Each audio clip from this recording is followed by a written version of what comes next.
Starry Dots, Episode 5, The Crying Lighthouse, Part 2.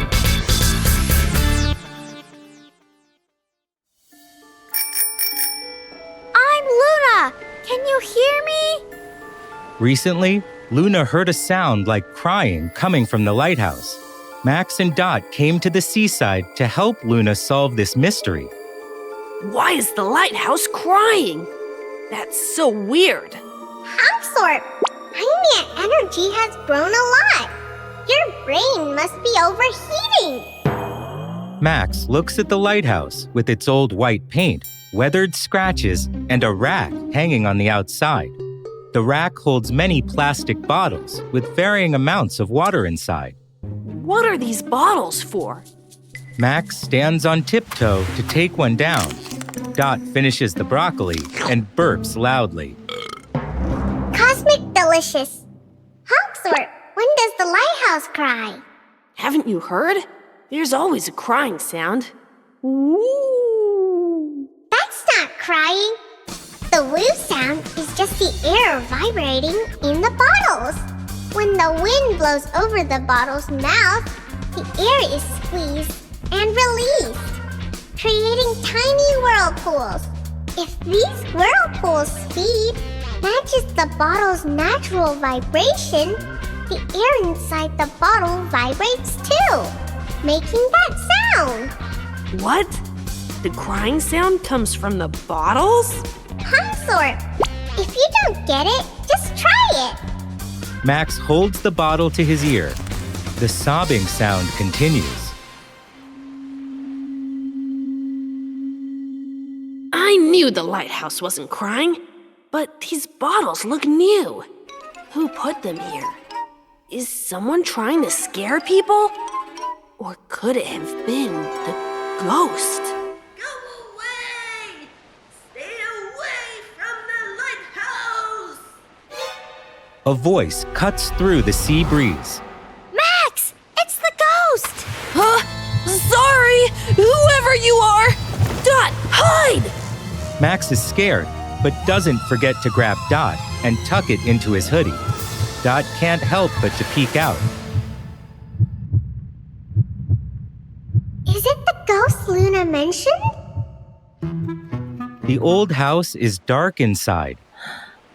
Max takes a deep breath and looks over, suddenly seeing the same kind of rack on the windowsill, filled with plastic bottles, each with a blue flower growing inside. Max loves flowers and can name 100 types, so he immediately gets distracted. Are those blue hyacinths?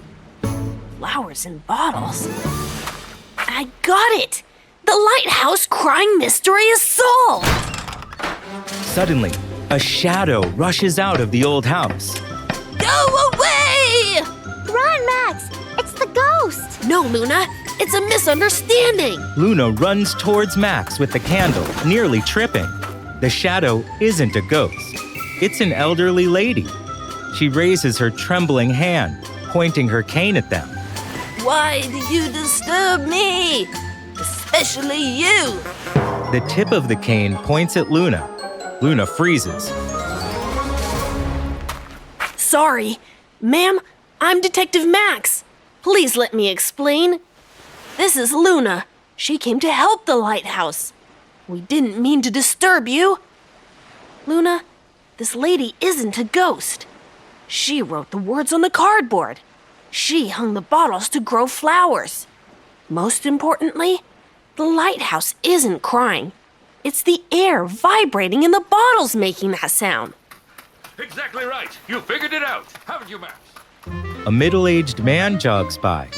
Oh, Do you know him? that's my neighbor, Dr. Kane. He's a scientist. Dr. Kane's approval reassures Luna. So, according to you, the lighthouse isn't sad at all? Yes, but... Ma'am, if you don't mind telling me, why do you hang bottles with hyacinths on the lighthouse? The lady is surprised, and her anger suddenly dissipates. Yes, they're hyacinths. I should introduce myself. I'm Ivana. Ivana lifts her wrinkled forehead and looks at the lighthouse in the sunset. These aren't just any hyacinths. They're the seeds my husband left me before he passed away.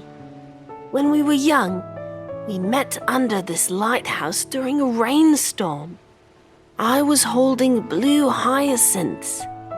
We later moved overseas until he passed away last month.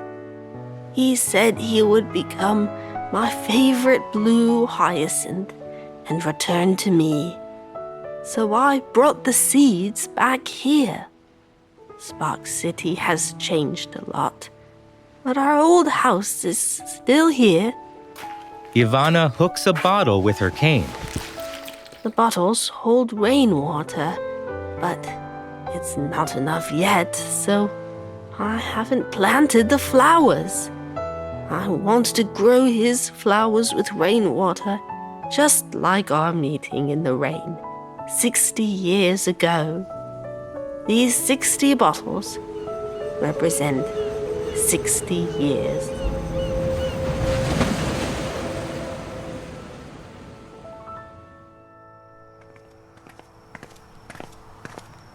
Max and Luna walk back.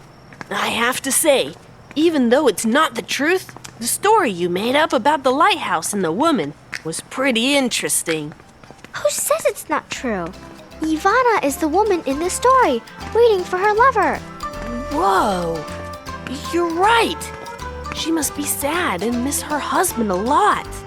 I think so, but I'd say it's... what's that word? Bittersweet? Hugsworth, can Earth people taste sadness? Who's talking? Is there another ghost? Yeah. Ghosts are everywhere, right?